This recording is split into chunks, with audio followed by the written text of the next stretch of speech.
नमस्कार दोस्तों, आप देख रहे हैं लक्ष्य विद अतुल। और आज हम बात करेंगे कक्षा 10 की हिंदी विषय के बारे में।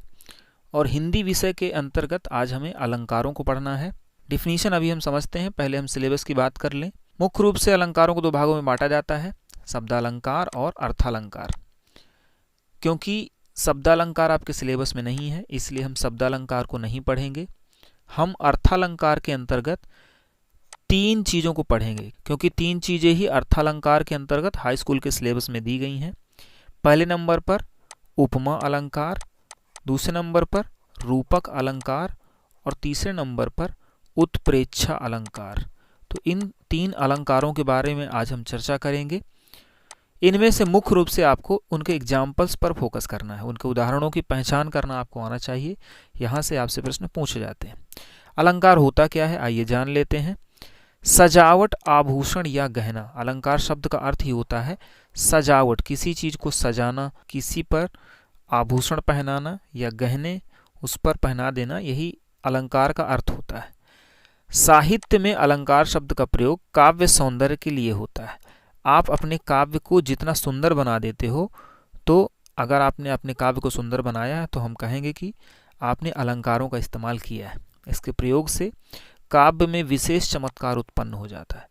अलंकारों को मुख्य रूप से दो भागों में बांटा जाता है। जब शब्दों के माध्यम से चमत्कार उत्पन्न किया जाता है, वहां पर शब्दालंकार होता है।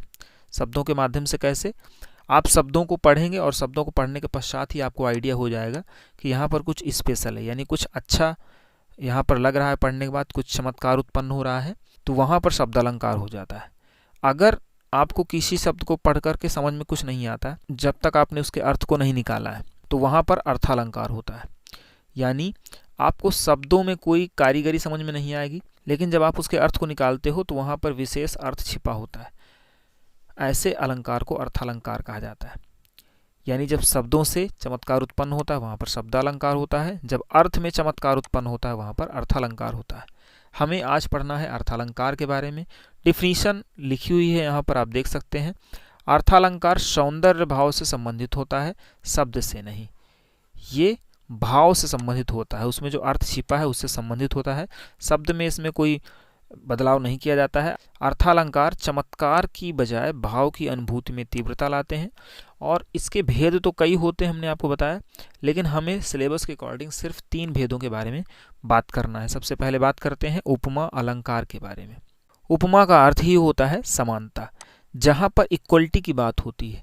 यानी कोई एक वस्तु यहाँ पर ये है और कोई एक वस्तु यहाँ पर ये है, दोनों को इक्वल माना जाता है। जो वैल्यू ये रखती है वही वैल्यू ये रखती है, तो वहां पर होता है उपमा अलंकार।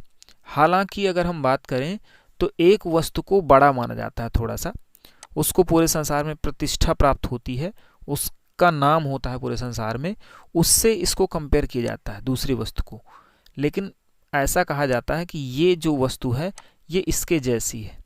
तो हालांकि एक छोटी है एक बड़ी है, लेकिन कहा जाता है कि ये इसके जैसी है, समानता स्थापित की जाती है, वहां पर उपमा अलंकार होता है। यहाँ पर आप देख रहे हैं, जहां किसी वस्तु अथवा प्राणी के गुण धर्म, स्वभाव और शोभा को व्यक्त करने के लिए उसी के समान गुण धर्म वाली किसी अन्य वस्तु, प्रसिद्ध वस्तु शब्द यहाँ पर इस्तेमाल किया गया है, प्रसिद्ध वस्तु यानी इसको दुनिया जानती होगी, अथवा प्राणी से उसकी समानता की जाए, वहां पर उपमा अलंकार होता है। हमने आपको बताया कि दो चीजें हैं, ए और बी। ए को पूरी दुनिया जानती है उसकी उस विशेषता की वजह से, अब बी को नहीं जानती, तो हम बताएंगे कि एक ही तरह की वस्तु बी भी है, तो दोनों को इक्वल बनाने का प्रयास करते हैं। ऐसा करने के लिए हमें कुछ शब्दों की आवश्यकता होती है। उन शब्दों को यहाँ पर लिखा गया है, इन शब्दों को आपको ध्यान रखना है। सा से सी, सम, समान, सदृश, सरिस, इन शब्दों का इस्तेमाल जहाँ पर भी किया गया हो तो मान लिया जाता है कि वहाँ पर उपमा अलंकार निश्चित तौर पर होगा। तो देख सकते हैं आप। इसके पहले भेद हम समझ लेते हैं। उपमा के निम्न अंग होते हैं: उपमेय, उपमान, वाचक शब्द और गुणधर्म। जिस चीज की तुलना की जाती है उसे उपमेय कहा जाता है। हमने आपको अभी यहाँ पर बताया कि जो बी है इसकी तुलना की जा रही है, इसको हम कंपेयर कर रहे हैं इसके साथ, तो बी यहाँ पर क्या हो जाएगा? उपमेय हो जाएगा। जिसके साथ की जा रही है, किसके साथ की जा रही है? ए के साथ की जा रही है इसकी तुलना, इसलिए ए क्या हो जाएगा? उपमान हो जाएगा। वाचक शब्द, जिन शब्दों के माध्यम से कंपेयर करें कि जैसा ये है वैसा वो, तो उस शब्द को वाचक शब्द कहेंगे। और गुणधर्म, जो दोनों की विशेषता होगी जिसके साथ कंपैरिजन किया जा रहा है, उस विशेषता को गुणधर्म कहा जाता है। जैसे एक उदाहरण से समझने का प्रयास करते हैं। यहाँ पर लिखा गया है सीता का मुख चंद्रमा के समान उज्ज्वल है।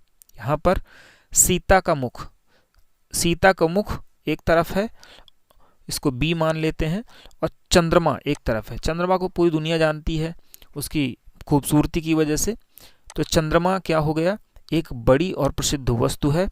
सीता को उस समय पूरी दुनिया नहीं जानती है, तो सीता का मुख का कंपैरिजन हम कर रहे हैं किसके साथ, चंद्रमा के साथ।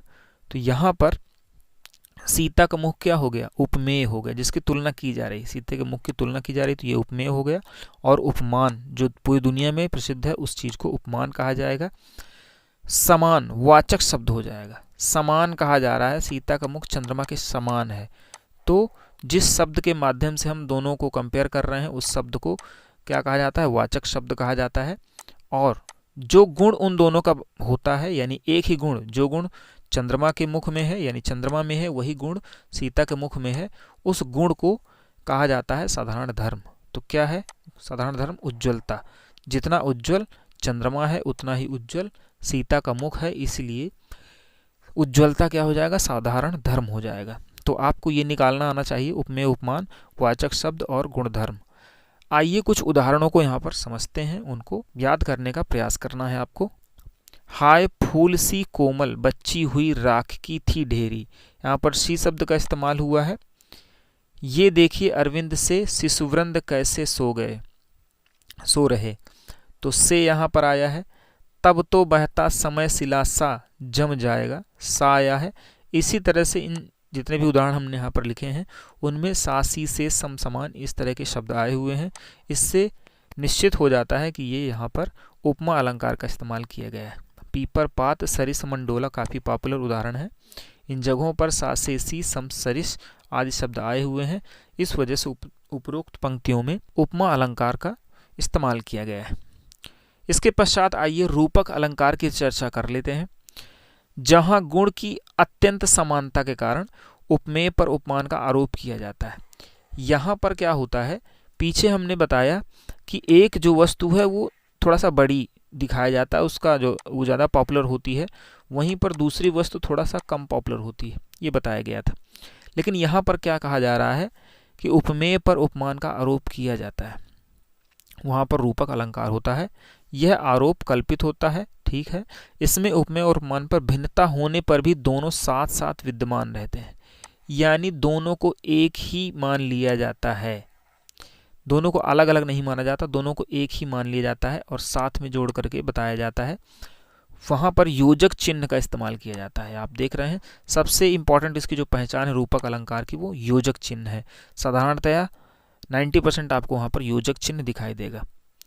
तो मैं तो चंद्र खिलौना ले हूँ, उन्होंने ये कहा है चंद्रमा के जैसा खिलौना नहीं लूँगा। अगर ये कह दिया जाता कि मैं चंद्रमा के जैसा खिलौना लूँगा तो वहाँ पर उपमा अलंकार हो जाता। इन्होंने कहा कि चंद्रमा को ही मैं खिलौने के रूप में लूँगा, चंद्रमा के जैसा खिलौना अगर लेता तो वहाँ पर हो जाता उपमा अलंकार। लेकिन इन्होंने कहा है चंद्र खिलौना यानी चंद्रमा को ही मैं खिलौने के रूप में लूँगा, इसलिए रूपक अलंकार हो जाएगा। आए महंत वसंत, महंत और वसंत को बराबर मान लिया गया है। महंतों, क्योंकि महंत भी उसी तरह के परिधान पहने हुए हैं जिस तरह से वसंत आता है पहन करके, इसलिए महंत वसंत को एक ही मान लिया गया। तो ये सारे उदाहरण आपको ध्यान रखना है। प्रश्न चिन्हों में उठी हैं भाग्य सागर की हिलोरें। भाग्य सागर, चातक तुलसीदास, तुलसीदास को चातक बना दिया गया है। तो इस तरह से इन उदाहरणों से आपको समझ लेना है कि उपमेय पर उपमान का आरोप यहाँ पर किया जा रहा है, इसलिए यहाँ पर रूपक अलंकार होगा, यानी दोनों को इक्वल मान लिया जाएगा, दोनों को एक ही मान लिया जाता है, अलग अलग नहीं माना जाता। अंतिम है आपका अलंकार उत्प्रेक्षा अलंकार। उत्प्रेक्षा में क्या होता है, यहाँ पर उपमेय पर उपमान की संभावना व्यक्त की जाती है। उपमेय पर उपमान की संभावना कैसे व्यक्त की जाती है, यानी इसमें कन्फर्म नहीं होता है, कुछ चीज़ कन्फर्म नहीं होता है, अनुमान होता है कि कोई चीज़ ऐसी लग रही है मानो वो हो, वो ऐसा लग रहा है मानो वो हो। जैसे हम किसी व्यक्ति को कंपेयर कर देते हैं, किसी की तस्वीर देखते हैं या किसी व्यक्ति से मिलते हैं तो कहते हैं वो ऐसा लग रहा है मानो फला व्यक्ति हो। तो यहाँ पर उपमेय पर उपमान की संभावना व्यक्त की जाती है। इस शब्द को आपको ध्यान देना, संभावना, कि वो उसके जैसा लग रहा है, वहाँ पर उत्प्रेक्षा अलंकार होता है। ऐसी संभावना के लिए कुछ विशेष शब्दों का इस्तेमाल किया जाता है। तो बहुत ही शॉर्ट ट्रिक है कि इन शब्दों को आपको ध्यान रखना है। ये शब्द जहाँ पर भी मिल जाएं वहाँ पर उत्प्रेक्षा अलंकार होता है। जनु जानो, मनु मानो, जानो मानो मनो। इसके अंतर्गत जो सबसे पॉपुलर एग्जाम्पल है आपका, सोहत ओढ़े पीत पट श्याम सलोने गात, मनो नीलमणि शैल पर आतप पर्यो प्रभात। इसका अर्थ भी हम आपको शॉर्ट में बता देते हैं। सोहत ओढ़े पीत पट, पीले वस्त्र को ओढ़े हुए, श्याम जो सांवले रंग के हैं वो इस तरह के लग रहे हैं जिस तरह से नीलमणि शैल पर प्रभात की किरणें आ गई हैं, यानी सूर्य की सुबह सुबह की किरणें नीलमणि जो पर्वत जो नीले रंग का है उस पर पड़ रही हैं। इस तरह से नीले रंग के जो कृष्ण हैं वो पीले वस्त्र को ओढ़े हुए ऐसे ही प्रतीत होते हैं। तो मनो शब्द का यहाँ पर इस्तेमाल किया गया है। इस तरह से कन्फर्म होता है कि यहाँ पर उत्प्रेक्षा अलंकार है। तो आपको इन शब्दों को याद कर लेना है। इसी तरह से अन्य उदाहरण भी हैं, इनको भी आपको याद करना होगा। कहती हुई यों उत्तरा के नेत्र जल से भर गए, हिम के कणों से पूर्ण मानो हो गए पंकज नए। यहाँ पर भी मानो आया है। तो जिन जिन स्थानों पर मानो आया हुआ है और मानो के अलावा मनु या और भी तमाम सारे शब्द आपको मिल जाएं वहाँ पर उत्प्रेक्षा अलंकार होता है। इन सारे उदाहरणों को आपको याद कर लेना है। मेरे हिसाब से तो ये काफ़ी इंपॉर्टेंट है। इसके अलावा भी आप बुक्स का सहारा ले सकते हैं। तो मुख्य रूप से उदाहरणों पर आपको विशेष ध्यान देना है, उदाहरणों से ही प्रश्न पूछे जाएंगे। इस तरह से अलंकारों से संबंधित आपका यह छोटा सा वीडियो यहीं पर समाप्त होता है। अपने अगले वीडियो में हम छंद के बारे में पढ़ेंगे। अगर हमारे वीडियो आपको पसंद आ रहे हैं हमें सपोर्ट करते रहिए। मनोबल बढ़ाने के लिए कमेंट जरूर करिए। मिलते हैं अगले वीडियो में, तब तक के लिए नमस्कार।